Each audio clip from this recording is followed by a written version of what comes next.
On YouTube? Both, yeah. Okay, cool. So we're going to be live. Welcome to another recording of Pencil Leadership. I'm Chris Anderson, the host. For those watching live on Facebook, YouTube, I am just hopping over real quick to get some logisticals. I'm going to tag our guest today so you guys all can get connected with Michelle. Super excited to dive into topic today that Michelle's bringing on, just exit models and the value in preparing for the exit. And so we're going to hop into that. We're going to also discuss, she's got a book coming out, but a little bit before that, Michelle Seiler Tucker, she's the founder and president of Seiler Tucker, which is the authority in buying, selling, fixing, and growing businesses and companies. And she has actually personally sold over 500 businesses, and her company has sold over 1,000. So she's been in the field for more than 20 years, helping businesses in many ways. And on top of that, now she has a book coming out, Exit Rich. It's coming out in June, mid-June, and she actually has a co-author on that book, Sharon Lecter. And Sharon co-authored the book that a lot of people have probably heard, Rich Dad, Poor Dad. So it's super exciting to have Michelle on the show. So Michelle, welcome to Pencil Leadership. Thank you, Chris. Thanks for having me on. No problem. Yeah, excited to dive into your GPS exit model strategy and the 6 Ps that come with that. Because this is new. Like we were talking before we hopped on here, we haven't had a topic of exit strategies or a model for exits for businesses on the show, I don't believe. And so I'm really intrigued to learn more just from your expert stance on it and just how you've done it so successfully throughout the years. So what got you focusing to start? What got you focusing on businesses and their exit strategy? Well, you mean, how did I get started in the M&A field? Yeah, I guess what got you there first? Yeah, so before mergers and acquisitions, I used to be in franchise sales, franchise consulting, and franchise development. And I've also owned many different businesses and many different verticals. So I've always been an entrepreneur. But when I was in franchise sales, franchise development, franchise consulting, I also had equity in some different franchisors. But I noticed that I kept saying no all the time because existing buyers would ask me, new buyers would ask me for existing businesses. And all I had was franchises, and they didn't want to buy a franchise. Franchising is not for everyone.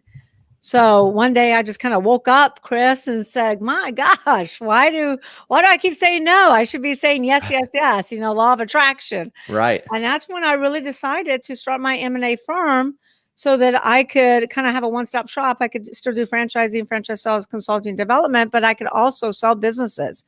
And then I learned very quickly that selling businesses is very different than selling new franchises. And then I also learned that what Steve Forbes says is really true. And Steve Forbes actually endorsed Exit Rich. He says 8 out of 10 businesses will not sell, 80%. So that's when I'm like, oh my gosh, if I don't fix these businesses, grow these businesses, tweak these businesses, put them on a build to sell program, then I'm going to starve to death. And so that's really when I started my buy, sell, fix, grow. So I buy businesses and flip them. I partner with business owners, investing my time, energy, resources, capital, and expertise. And I fix their business, and then I grow their business and put them on a build to sell program where we can exit in 3 to 5 years. Wow. So I really specialize in buying, selling, fixing, growing companies, and over 20 years of experience. So these companies you come in, they have with the end in sight in 5 years to sell those businesses and get out. Is that correct? They don't have the end in sight. I help them Gotcha. plan that end in sight. I help them plan what we call the GPS exit, because most business owners really have, and that's the number one reason businesses don't sell, is because most business owners really have never planned their exit strategy. They don't think about selling until they have to due to a catastrophic event occurring, whether internal or external. Internal being health issues, partner disputes, divorce, death, unfortunately. And then external is this pandemic that we're all in right now. And the worst time to sell your business is when you're in a catastrophic event, when you're in the middle of a crisis, because your business is going to be trending down, not up. And the best time to sell your business is when your business is doing well and when your business is in its prime. So I work with business owners to really plan that STGPS exit model so that when they're ready to sell, they actually have a sellable asset. Because many business owners are like, oh my gosh, I got to sell. And by the way, I need $10 million for my company. And I'm like, how did you come up with that price? And I go, well, that's what I need to retire on. That's what I need to buy another business or pay for 5 girls' weddings or whatever it is. It's not based upon the value of their business. It's based upon what they feel they need to move on. Interesting. Okay. And so, wow. This, like I said, I'm super intrigued with this topic just because I haven't thought about that, and so nobody thinks about right? it. I mean, nobody. Like, I got a call from a sweet little old lady not that long ago that says, hey, can you sell my husband's business? He dropped dead from a heart attack. He didn't plan to drop dead from a heart attack. Yeah. He left her with a mountain of debt, and he had been in business for 45 years. And when I started asking her questions, he had no people, which is the first P and the 6 Ps. He had no people. He had subcontractors, and all the data was in his head. When he died, the business died, so there was nothing to sell. So business owners really have to shift their mindset, and they have to stop thinking of their business as their baby. You have your babies at home. Go home and kiss and hug on your babies. Treat your business like the valuable asset it is, and plan your exit from day one of starting or buying a business so that you actually have a sellable asset to sell when you're ready. Yeah, I like that. And we're definitely gonna hop into that. But you mentioned kind of people basing their value of their business on what they need to retire or survive after they sell. But what would you say a business's value is actually based on? How can you get to that number? Okay, so a lot of things. Okay. A business is really based upon, there's 6 different methods that we use to evaluate a business. One of the biggest methods that we use and nobody else uses is the 6 Ps. Okay. And the more that a business functions and drives on all 6 cylinders, the more valuable they're going to be, and the more synergies are going to build, and buyers buy synergies. Gotcha. So the 6 Ps really increases value. Also, EBITDA. The higher the EBITDA, typically the higher the multiple. EBITDA is earnings before interest, taxes, depreciation, amortization. Okay. So with that, the 6 Ps, I know you mentioned just a little bit ago, the first one is people. So having employees, or can they be subcontractors as well, or a mix? Or yeah, so let's talk about people. Do you want to dive into the STGPS exit model first before we go into the 6 Ps? Because it makes more sense that way. Yeah, absolutely. Let's do that. Then we'll come back. We'll circle back to the 6 Ps then. So the STGPS exit model. Chris, when you want to drive somewhere, you pull out your phone, you go to Google Maps, and what's the first thing you plug in? Where we're going, the address where we're going. The destination, right? Yeah. Yep. And if you don't have a destination, what happens? Yeah, you're just going to waste a lot of time and gas. That's what happens with business owners. Yeah. They don't have a destination. They don't have an end game. They don't have a desired sales price. So they drive around in circles. They drive up and down the financial hills to end up nowhere. So the first thing I want business owners to think about is that destination, that desired sales price, your end game. What do you want to sell your business for? And this is where a lot of business owners get hung up, because business owners don't plan to fail. They fail to plan. So I don't want you to get hung up on the number. I want you to just pick a number. Okay. So let's say you want to sell for $20 million. Great. It's a number. You might hit it. You might not. So $20 million is your destination. Now, what does the GPS exit model need to know? It needs to know where you're starting from. Where you're starting from. What's your current location? In other words, what's your current business evaluation? What is your business worth today? Now, Chris, I've been doing this over 20 years. Met with thousands upon thousands of business owners. Most business owners never, ever get a business valuation. Okay. They never have any idea what their business is worth. We go to the doctor once a year to get a physical annual checkup to make sure our heart's still ticking and we're still kicking. We drive a car into the mechanic to make sure we get an annual tune-up on our car, but we don't get an annual business valuation checkup. That's financial suicide, because your business should be your most valuable asset. And there are events that increase valuation, and there are events that decrease valuation. Like this Okay. pandemic we're in Yeah. has decreased the valuation of many different industries. So you must know what your business is worth every single year. Okay. And you must And always get a business valuation checkup, an annual business valuation checkup. where can people go to get an annual business valuation checkup? They can come to Seiler Tucker. We specialize in that. Perfect. A lot of CPAs don't really specialize in valuations. So if you're going to hire a CPA, you got to make sure that you get a CPA that's familiar with business sales, what Okay. buyers look for, because our valuations are very different, because our valuations take into consideration what buyers are looking for and what buyers are willing to pay top dollar for, and what buyers will pay a higher multiple for certain synergies. All right. So every year you got to get that business evaluation checkup. Now, let's say you want to sell for 20 million and you're currently worth 5 million. Okay. So now you know your end game, your desired sales price, your destination, and you know where you're starting from. The next thing you need to know is time frame. You know, in a GPS exit model, GPS, you know, when you drive somewhere, what does it do? It tells you how far it's going to take you to get from point A to point B. Yep. Same thing with the exit model. So let's say you want to get there in 10 years. Okay. So we want to sell for 20 million. We're worth 5 million. We want to do this in 10 years. The next thing you need to know is, who are my buyers going to be? Now notice I said buyers, not buyer. I have clients that come to me all the time and say, Michelle, can you represent me with this one buyer? And I'm like, sure, but let's put the business on the market at the same time, because the likelihood of this one buyer actually closing on the sale of your business is slim to none. Remember, 80% of businesses don't sell. So if that buyer backs out, where are your backup buyers? You never want to put all your eggs in one buyer's basket. You always want to have backup buyers. Plus, how do you create maximum value when you're not creating competition? If you have one buyer, you have no competition. So there's 5 different types of buyers. You need to find out what buyers are right for your type of business. So if you're trying to sell for $20 million, 90% of buyers are first-time buyers. You're not going to sell to a first-time buyer because they're going to buy a small business like coffee shops, restaurants, yogurt shops. The second type of buyer is turnaround specialists. They don't buy $20 million companies. They buy distressed assets. Gotcha. Then the third type of buyer is private equity groups, PEGs. They buy based on platforms and add-ons. Okay.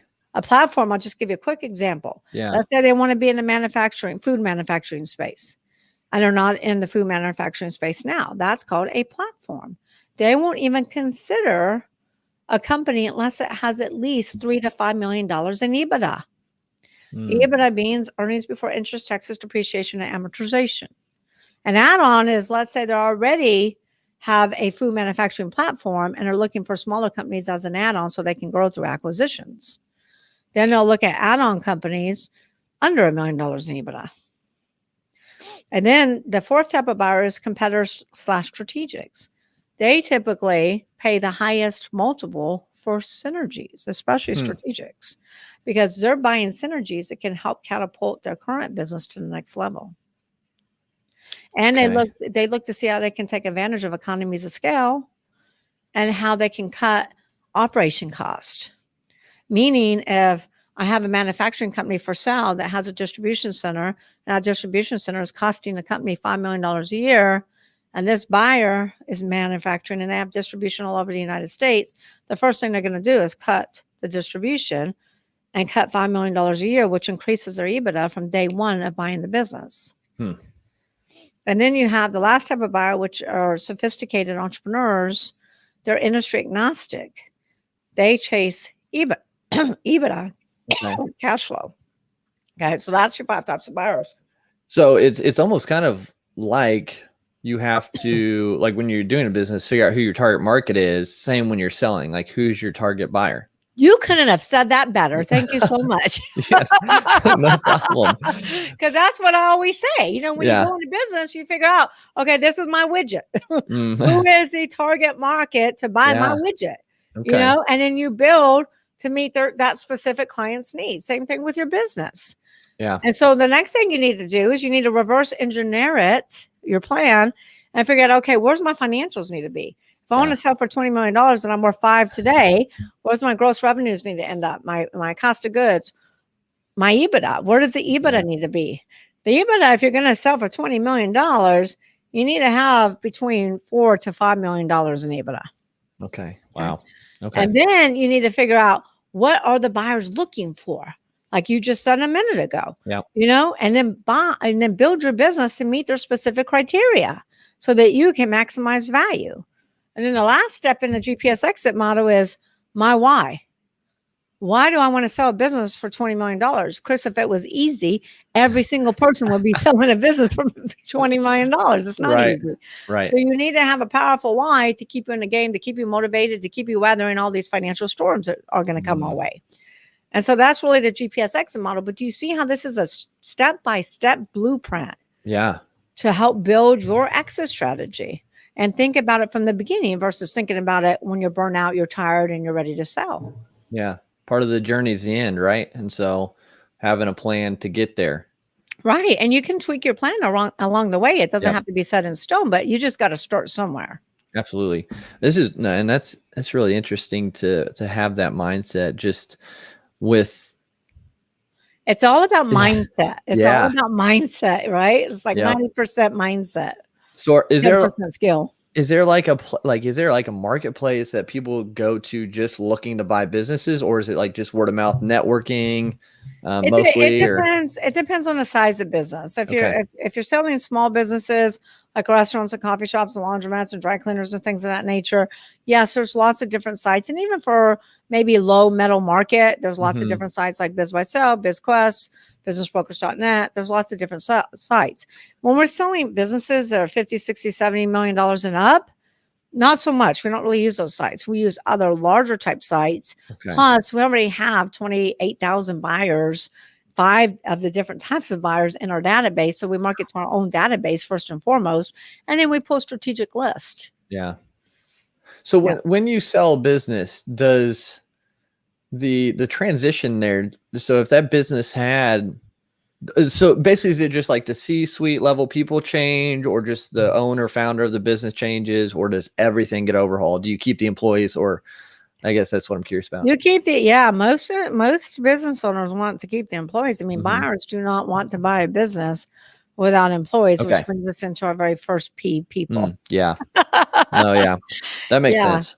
So people are huge. I mean, most buyers will walk away from a business if it doesn't have the right team in place. And the number 2 reason why businesses don't sell is because the business is 1,000% dependent upon that owner.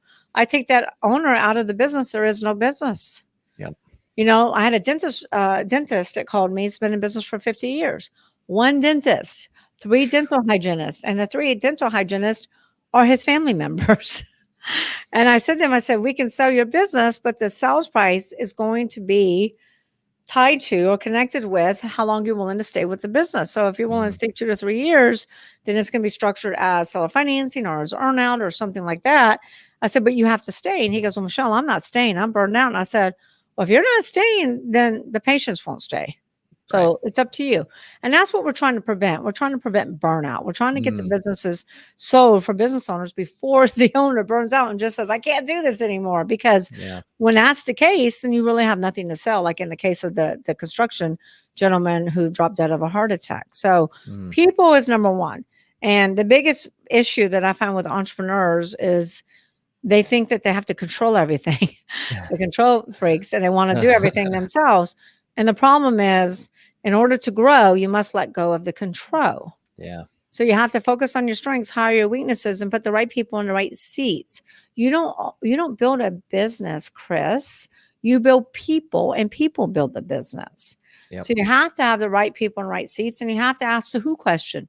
Who opens the door? Who handles customer service, legal, marketing, accounting, manufacturing, logistics, transportation, environmental. The clue here is Chris should never be next to the who.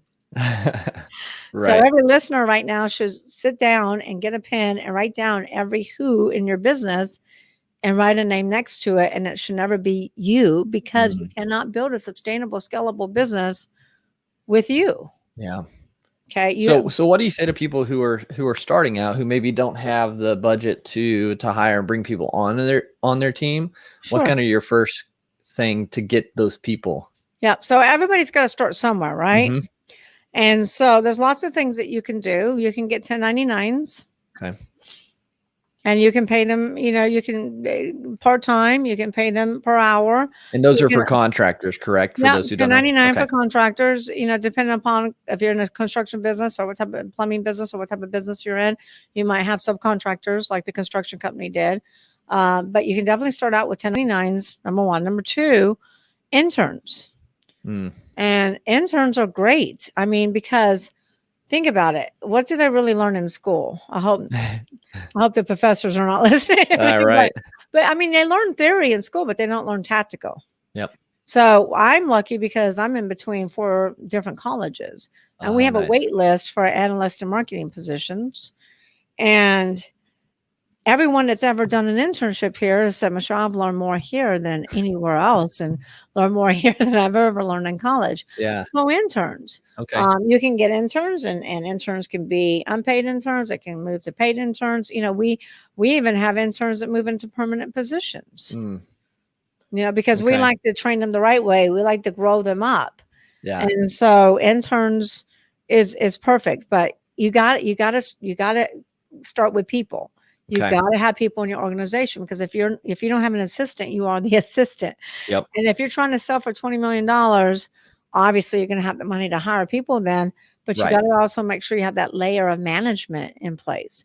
So you need that chief operating officer, that chief financial operating officer, that CTO, et cetera. You got to have a layer of management, because the business wants to make sure, a buyer wants to make sure that the business has a good, solid management team in place. Okay.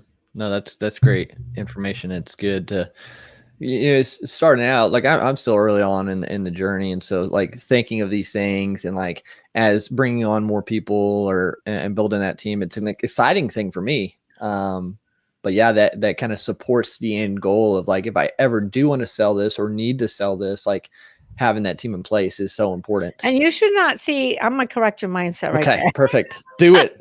You should never say, if I want to sell this, if I ever decide to sell this, no, you should always build your business with, I'm going to sell this one day. Okay. Because the more that you work on building a business that's sellable, the more it's going to be sustainable, the more it's going to be scalable, the more it's going to be profitable. Even if you don't sell it. And even if you don't sell it, but here's the bottom line. Nothing lasts forever. Right. What goes up must come down. And you heard about the man that dropped dead of a heart attack. You don't want to leave your family in a horrible position to where they're in debt and your business can't be sold. Yeah. So you always want to build your business to sell, because nothing lasts forever, and you want to set your family up for success. No, that's great. Thank you.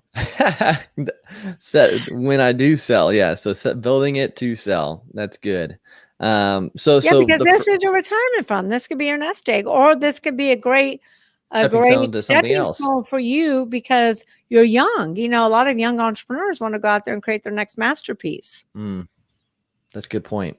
Good point. So build to sell, get that mindset. The first P for that is finding the people, building that team.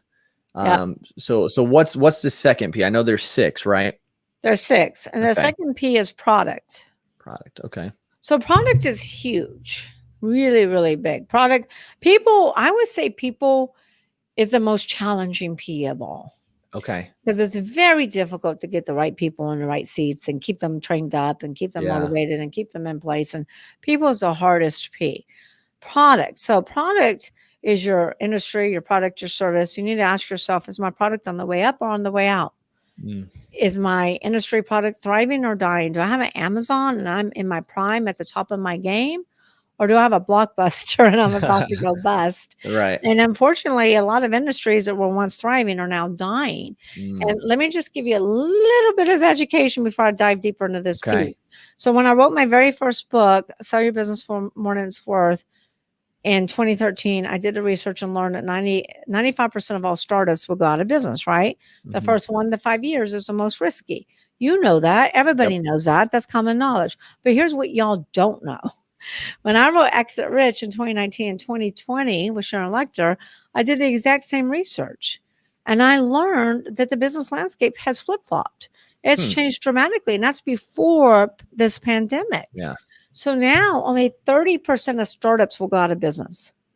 Only 30%. So Startup Nation, this is a great time for you to go start up these businesses. Yeah. And so within those 1 to 5 years, you only have a 30% chance of going out of business. However, out of 27.6 million companies, those businesses that have been in business for 10 years or longer, 70% of them are going out of business. Now, you hear about the big public companies all the time, like Toys R Us, in business 75 years, goes out of business. Yep. Steimer, out of business. Pier 1. Montgomery Ward in trouble. JCPenney's in trouble. Jim Marie goes out of business. Godiva Chocolate, our favorite chocolate store, closes up 1,500 locations. GNC closes up 900. Radio Shack. So the stories, but these stories are just focused on public companies. They're not talking about all the private business owners in every street corner, in every town, in every state across our great nation. These business owners are exiting poor, not exiting rich. They're selling for pennies on the dollar, closing their business, or worse, filing bankruptcy and losing their business assets and personal assets, because most business owners pierce the corporate veil. So the reason I talk about this in product is because the number one reason why business owners are going out of business after being in business for 10 years is because they stopped doing what I call AIM. AIM. AIM is always innovate and market. Always innovate and market. They stopped innovating. Toys R Us did nothing different in 75 years. Blockbuster sold Netflix. They had the opportunity to buy Netflix. They sat back fat and happy, did nothing, and are out of business. So the name of the game is innovation and marketing. So in product, in your industry, you have to really ask yourself these three questions. Amazon did this back in the 90s. Amazon asked themselves, what business are we in? And Amazon said, we're in a book selling business. We fulfill book orders. And then Amazon asked themselves, what do we do really, really well, better than everybody else? What is our USP, our unique selling proposition? And Amazon said, fulfillment. We're better at fulfillment than anything else. And so the next obvious question, Chris, is what business should we be in? And Amazon said, oh my gosh, it's like a light bulb. We should be in a fulfillment business. We shouldn't just be fulfilling books. We should be fulfilling products for everyone in the world. Those three simple questions, which are really not simple when you really start thinking about them. These three questions is what transformed Amazon, because these are transformational questions, transformed Amazon from a small bookseller to a multi-billion-dollar worldwide conglomerate that they are today. So product, you always have to innovate. You know, you can never, and that's the problem with business owners who've been in business 10, 15, 20, 30 years. They're not innovating. And so they want to hold on to their original idea. You're either growing or dying. There is no in between. Agreed. So you got to ask yourself those three transformational questions. And I think that, that's right on with AIM. Absolutely. Sorry to jump in there. No, I was just going to say, and you got to ask yourself those three transformational questions. And here's another P for you. Pivot. I was about to say that. So the next P, the third P, is processes. So processes can make or break your company. And most business owners don't think of processes, just like they don't think of exit strategy. They don't think of it until there's a catastrophic event that happens in their company, or there's an upset customer and they're like, oh, we need a process for that. Well, by then it's too late. So you really should plan, think about your processes from the beginning. Here's where most business owners get this wrong. Processes should be designed with the customer experience in mind, not with the owner's agenda. And so, did you ever watch a movie, The Founder, based upon the McDonald brothers? I have not yet. No. Ray Kroc? You got to go watch The Founder. All your listeners should watch The Founder. So back in the 50s, McDonald's brothers said, we want to create a fast food restaurant. We want a fast food system, processes designed around the customer experience. We want the customers to experience great tasting food that's hot and fast, 30 seconds or less. So they designed all these processes, and it took them, a long time to do it. They went out to the tennis courts, drew out with chalk processes and moved around. Wait till you watch the movie. And so even though the process has been tweaked along the way, you can eat at McDonald's anywhere in the world and get the same experience. So a lot of business owners are designing the processes based upon their own agenda. Have you ever dealt with a company and you have a problem and you've had to talk like to 5, 6, 7 different people to resolve your problem, and you have to Yeah. repeat your story like 7 different times. Right. You're like, oh my God, I don't want to do this anymore. Yeah. Or you call the bank and you got to go through like 12 different prompts to get to talk to somebody. Or you try to go to a doctor's office and it's, and their hours are Monday through Friday from 9 to 5 when you're working. Or a chiropractor's office is Monday, Wednesday, Friday from 9 to 12 and then 3 to 5 and then Tuesday these hours and Thursday these hours. They're not thinking about the patient. Right. They're thinking about their own owner's agenda. Mm-hmm. So here's the bottom line. If you don't create processes around your customer experience to develop happy, raving fans, then your competitors will do it for you. Your choice. Yep. But your processes must be designed with the customer experience in mind to generate raving fans. Plus, they must be productive and efficient and documented. Here's where most business owners get this wrong too. Lacking policy and procedure manuals. You got to have those PPs. You got to have SOPs, standard operating checklist, employee handbooks, non-competes, employee contracts, etc. So it all needs to be well papered, especially if you're trying to sell your business for millions. Yeah, absolutely. Yeah, and I think even starting out, your processes of like just how you connect with people, your sales process, your program course process, if you're doing that, I think all types of processes you Every need. single one. Now, this is, I told you people is the most challenging. Processes is probably the most painful because it's really painful to write down the processes for everything. But you also should have a policy and procedure manual always open. So, when something happens, you're like, oh, that's good. We need this process documented. Yeah. And so processes are really a living, breathing thing in your company, and you need to continue to add to it. Yeah, that's a good point for sure.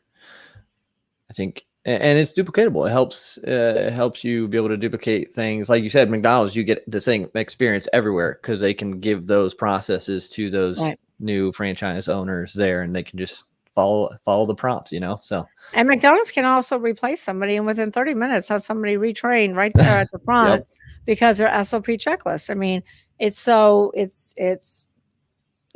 foolproof, dummy proof. Yeah. So people, product, processes are the first 3. So what's the next one? So the 4th P is proprietary. Okay. So let me give you a quick crash course in evaluations. Yeah. Businesses that have under $1 million in EBITDA, earnings before interest, tax, depreciation, amortization, will trade from anywhere from 1 to 3, maybe 4 multiple if they have a lot of proprietary synergies, proprietary assets. Businesses over $1 million in EBITDA will typically go for 4 or 5 and above, depending upon their proprietary assets. So proprietary is the number one value driver of any of the other P's. Okay. So you need to build your proprietary assets. There's 6 pillars to proprietary. I'll go through them rather quickly. Okay. But branding is the first one. So remember how I talked about designing your processes around a customer experience so you can develop raving fans? Every wow customer experience, when you create a wow customer experience, moves you up the branding ladder. Okay. Every unwow customer experience moves you down the branding ladder. Gotcha. And there's 5 steps to the branding ladder. I'll go over them really quickly. The first step is where 95% of all businesses live. Okay. It's called brand absence. This is where consumers don't know who you are and what you do. Yep. You need to get out of brand absence. All right. So the second step is you go from brand absence to brand awareness. This is where consumers are at least aware of you, what you do and who you are. And then you go from brand awareness to brand preference. Brand preference is, I prefer Coke over Pepsi. And then you go from brand preference to brand insistence. Brand insistence, look, before this pandemic, I used to speak all over the country and I stay at different hotels and I would always ask at lunch, can I have a Diet Coke? And they're like, is Pepsi okay? No, Pepsi is not okay. If Pepsi was okay, I would have ordered Pepsi. So brand insistence is where you say, I will only drink Diet Coke. I will never touch Pepsi. That's brand insistence. Okay. Like I will only use Apple. I won't Yeah. use anything else. And then you Gotcha. go from brand insistence to brand advocacy. When you go to brand advocacy, when you move to brand advocacy, your business is on fire. You got so much money rolling in. This is in your prime. So brand advocacy is when somebody else is selling you. It's always better when someone else sells you than when you sell yourself. So brand advocacy is when you say, hey, Chris, go Google this. Hey, Chris, go Xerox this. Chris, chill out and have a Coke. Yeah. So that's brand advocacy. Does that make sense? Yeah. Everybody else is selling you. Everybody else is selling you. That's where you really want to get, because the more well-branded your business is, the more I can sell your company for, as long as your brand is relevant in the mind of the consumer. Okay. Meaning, does anybody want to pay any money for Blockbuster? Yeah, no. No. But you will for Amazon. Yeah. Right? The most valuable brand in the world is? Ooh, I don't know. Apple. Apple? Okay. Well, $359 billion with a B.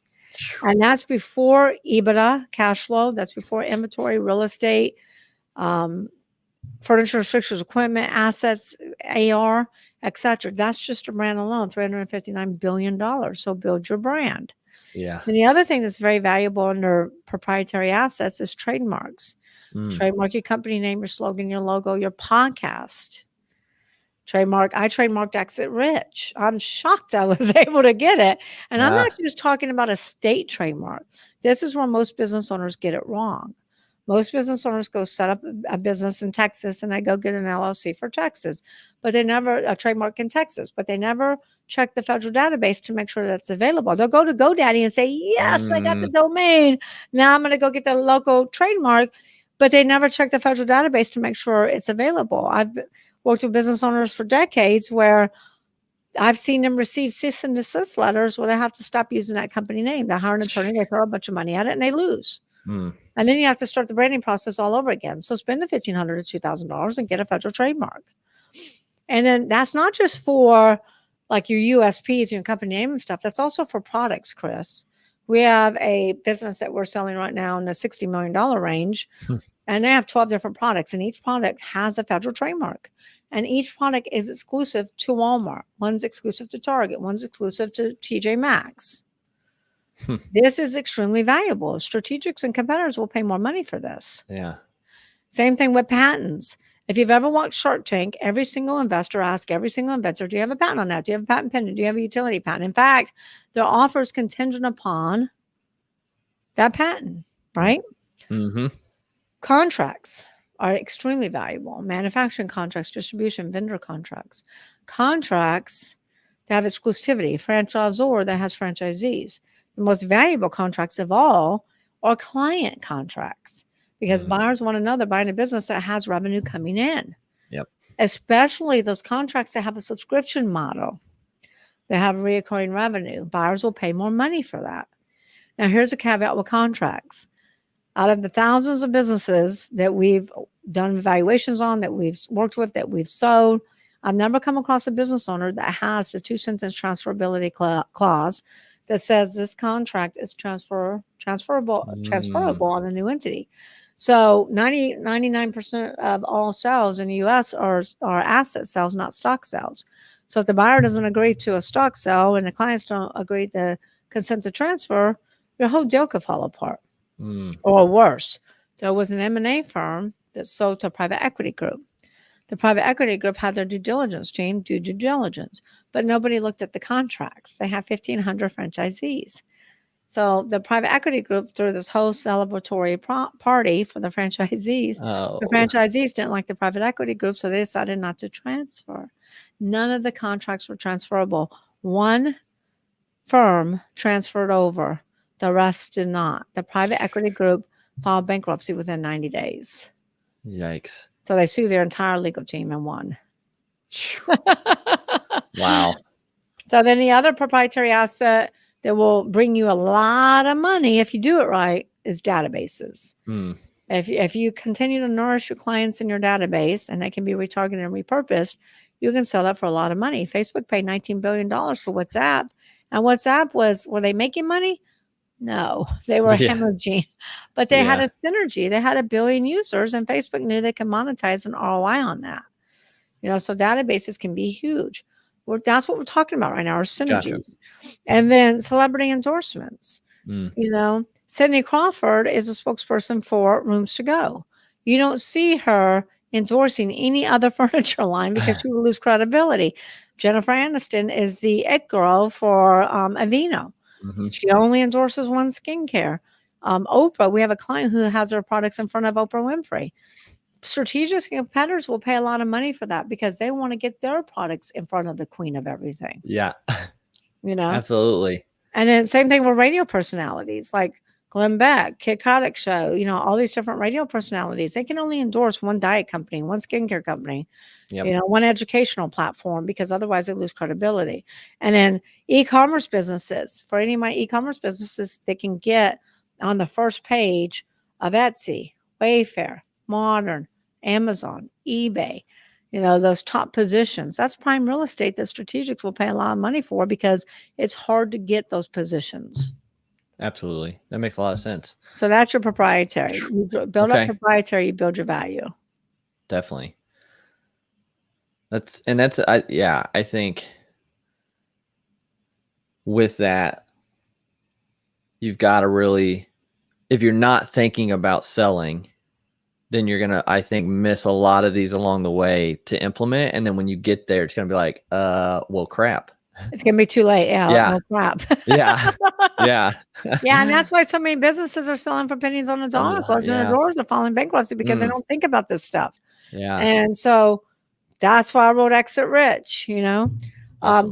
The next P is Patreons. That's P number 5. Okay. This is your client base. Mm-hmm. And most businesses follow the 80-20 rule, where 80% of their revenue comes from 20% of their clients. So they have customer concentration instead of customer diversification. So I'll give you a couple of examples. We had an oil manufacturing business we sold, and it had 70% of its revenue tied up in the BP contract.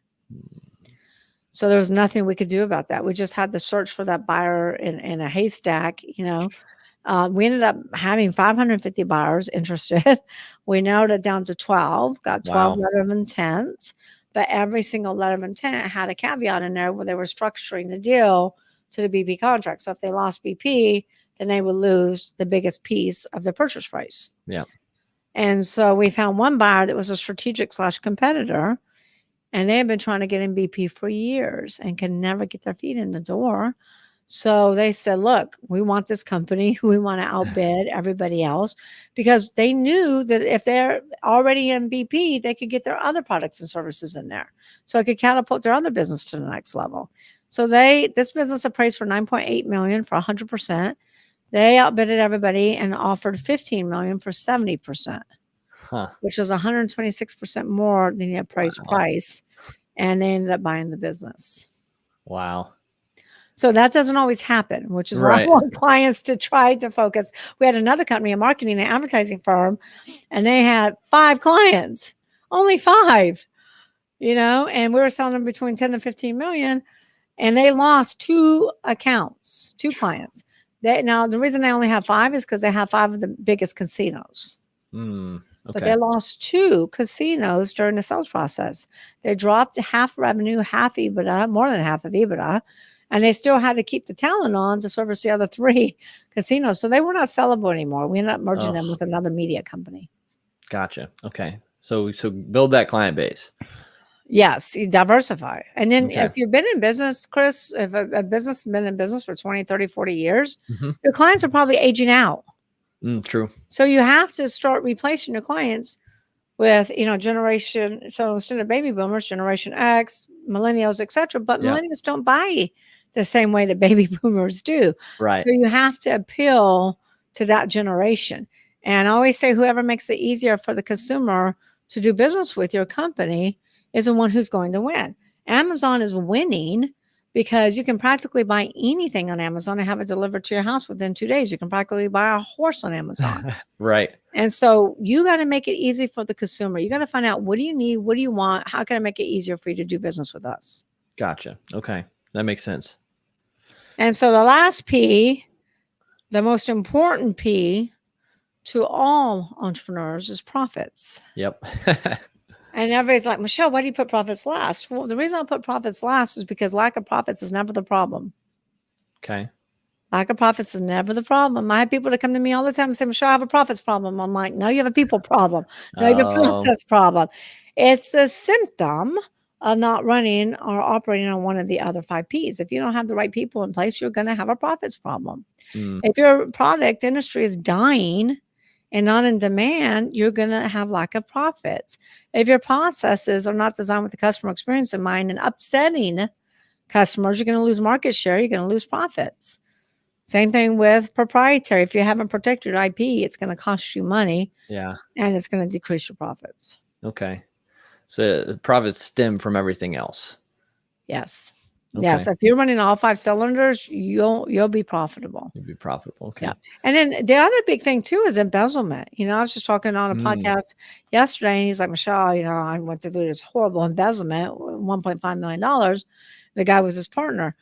There are, gosh, I forget what the statistics are, but 1 out of so many companies have to deal with embezzlement issues. That's like the processes.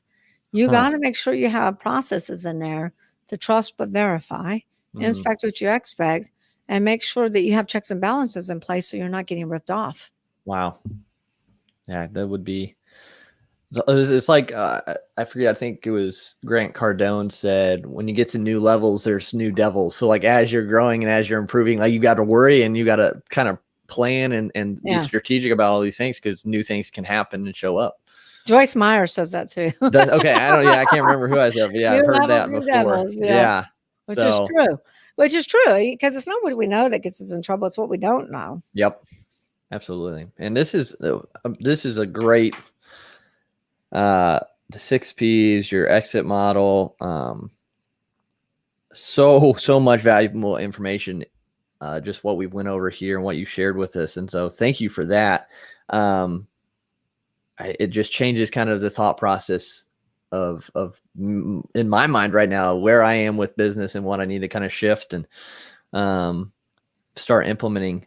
So thanks for sharing that. I think there's, again, a lot of information people can run with from this. Obviously, connect with you, get your book when it comes out. We'll talk more about that in a second. But before we kind of get to that, one question I do ask of my guests that has to do with the pencil leadership, the 5th trait. Yeah, we're all created uniquely with a purpose to leave a positive mark on the world. And so with that being said, when everything is said and done for you here, what do you hope your positive mark on the world is? Well, hopefully I leave a positive mark on my child and my husband. But other than that, the world, my passion, my mission is to help save the American economy by saving one business at a time from going out of business. That's awesome. Yeah. And it's needed, because you see so many kind of hit that bankruptcy or fail. Yeah, small business is the backbone of the U.S. economy. Yep. And we have over 30.2 small businesses employing over half the U.S. workforce. When you lose small business, you lose jobs. When you lose jobs, you lose spending power, which loses more small businesses. Yeah. So it's like a trickle-down effect. Yeah. So that's my mission, is to help save the American economy by saving one business owner at a time from going out of business. Well, that's really great. And so again, the 6 Ps, the STGPS exit model, guys, if you're listening, if you've taken notes, if you haven't, go back and take some notes so you can get going in the right direction with that end goal of selling in mind. Michelle, though, where can people connect with you at best? And then tell us a little bit more about your book that's coming out. Sure. So you can go to seilertucker.com, which is my main website. It's got my phone number. Everything is right there at seilertucker.com. And you can also, for the book, so let me just tell you a little bit about the book. Yeah, absolutely. So Exit Rich was endorsed by Steve Forbes, who says, Exit Rich is an entrepreneur Exit Rich is a gold mine for entrepreneurs, as most entrepreneurs leave way too much money on the table when they go to sell their business. And then Kevin Harrington, the original Shark on Shark Tank, wrote Yeah. the foreword. Plus, you've already talked about Sharon Lecter, who's my co-author. She writes the Mentors Corner after every chapter. She's not only a 5-time New York Times bestselling author with Rich Dad Poor Dad, but she's a CPA, financial literacy expert, and an advisor to many different presidents. And her husband is an intellectual property attorney, so he has some comments too. And then also we've got some glowing recommendations from Jack Canfield, Chicken Soup for the Soul, Mark Victor Hansen, Brian Tracy, Tom Hopkins, Les Brown, Brad Sugars, who has Action Coach. So, and then I think the president from Grant Cardone's organization also gave us a glowing recommendation. So Exit Rich is coming out in June, but you don't have to wait till June. You can go to exitrichbook.com right now for $24.79, which is less than Amazon. And I love Amazon, but for $24.79, we will email you the digital download today so you can start reading Exit Rich immediately. We'll send the hardcover to your doorstep for no additional shipping to anyone that lives in the United States. Plus, we'll give you a lifetime membership to Exit Rich Book Club, where there's lots of video content of me doing deep dives in some of these different strategies and techniques that I've practiced over the last 20 years in the trenches. Plus documents to operate your business, documents to sell your business, sample employee handbooks, non-competes, policy and procedure manuals, org charts, SOP checklists, sample LOIs, letter of intents, purchase agreements, due diligence checklists, and closing docs. These documents alone will cost you over $30,000 if you want some attorney to recreate, and they're available for your review and your download so you can use the templates. Plus, we're giving you a 30-day free membership into Club CEOs, which is a mastermind, entrepreneur mastermind, where we help ask those transformational questions so business owners can really build a sustainable, scalable business. So when they're ready, they will have a sellable asset so they too can exit rich. All of that for $24.79. Wow. That's amazing. Yeah. So everybody, you got to hop on that, get connected with Michelle, get that book and everything else. Amazing right there. A lot of super valuable content and guidance within that for $24, just over $24. So yeah, there's so much content, Chris, because we only really talked about 6 chapters in the book. With the 6 P's, the 6 P's in the GPS exit, that's 6 chapters. The book is like 23 chapters. Yeah, so there's a so lot many more in things there. that we did not cover. That's correct. Well, that's amazing, and Michelle. So grateful for you taking time out to share this on Pencil Leadership today, and we look forward to everyone getting their hands on that book, that information, and for your release date in June. So thanks again for being on Pencil Leadership. Thank you, Chris. Thank you so much for having me on. It was my pleasure. No problem. And guys, if you're watching this live, let us know what you thought in the comment section. Make sure you share with other people, especially those starting businesses that they might not understand that they need to have an exit strategy so they can learn from this, and we can help get our message out there and leave a positive mark on more lives around the world. But until next time, let's go out and be pencil leaders.